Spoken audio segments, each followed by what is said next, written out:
Left, right,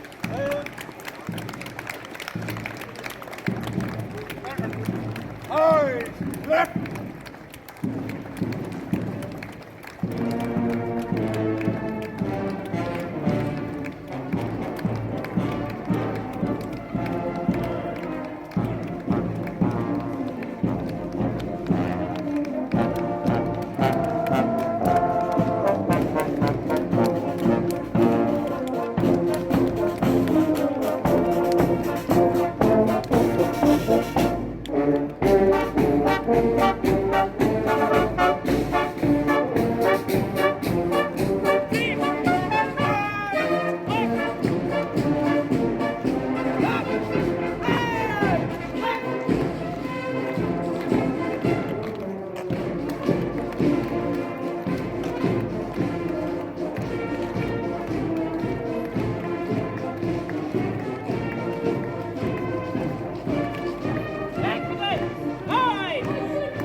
Sheffield, halt! Left, halt!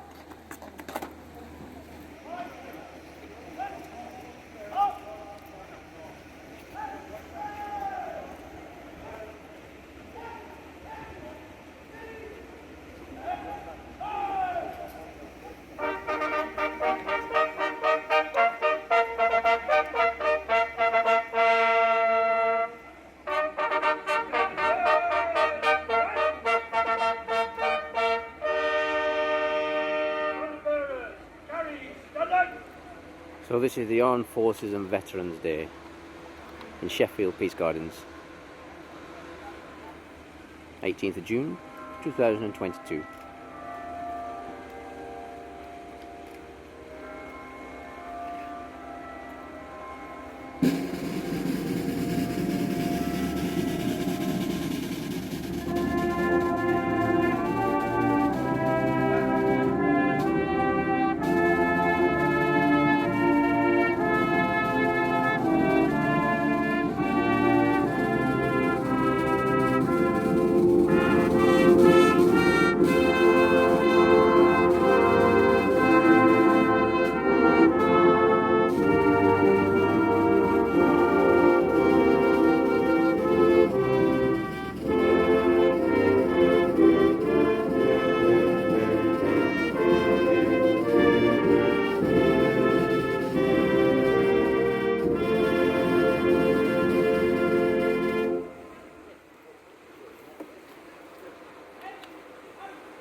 I'm very glad that today we have got dry weather and that we're all able to be here to celebrate our armed forces. For generations, the armed forces have served across the world in many roles, and in doing so they have defended our country, our way of life and our cherished values.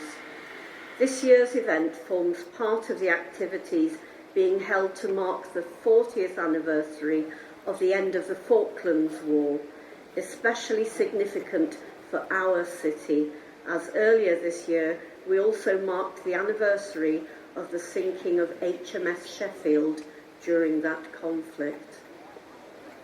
The conflict began on the 2nd of April when Argentina invaded and occupied the Falkland Islands, which was followed by the invasion of South Georgia the next day.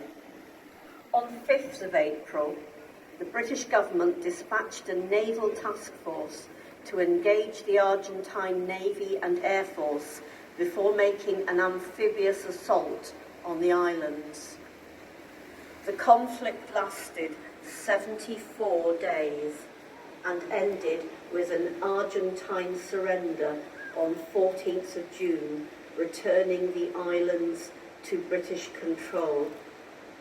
And I think we can also add that it ended the Argentine junta and returned democracy to Argentina as a result of our troops' actions. In total, 649 Argentine military personnel, 255 British military personnel and 3 Falkland Islanders lost their lives during the hostilities. The conflict was a major episode in the protracted dispute over the territory's sovereignty. It's had a strong effect in both countries and has been the subject of various books, articles, films and songs, but is especially significant for us in the city of Sheffield and for many of you here today because of the sinking of HMS Sheffield during the conflict. The Falklands War saw the tragic sinking of HMS Sheffield on the 10th of May 1982 as the Argentine junta launched hell and fury. Sheffield, a Type 42 destroyer, was tasked with protecting aircraft carrier HMS Hermes and was at the front of any action. 2 days before HMS Sheffield was initially targeted, British troops were in a state of jubilation, I'm not sure that's the right word, after Argentina's General Belgrano was sunk. But on 4th of May, Sheffield was detected by 2 Argentine Navy jets, both armed with Exocet missiles. The Exocet that struck Sheffield hit her on the starboard side at deck level 2, travelling through the junior rating scullery and breaching the forward engine room bulkhead 2.4 metres above the waterline, creating a hole in the hull roughly 1.2 metres by 3 metres. The crew of Sheffield fought heroically for almost 4 hours to save the ship before Captain Salt made the decision to abandon ship. Most of the Sheffield's crew climbed over onto nearby Arrow or were transferred to Yarmouth and Hermes. Sheffield was put on tow, but the high seas that the ship was towed through caused slow flooding through the hole in the ship's side, and she eventually foundered on the 10th of May 1982. This year is also a chance for celebration, and we give thanks for another kind of service as our monarch celebrates 70 years of loyal and dedicated service to our nation, the Commonwealth and beyond. We hope you enjoyed the Jubilee weekend and the pageantry ceremony and national pride that it encompassed so well.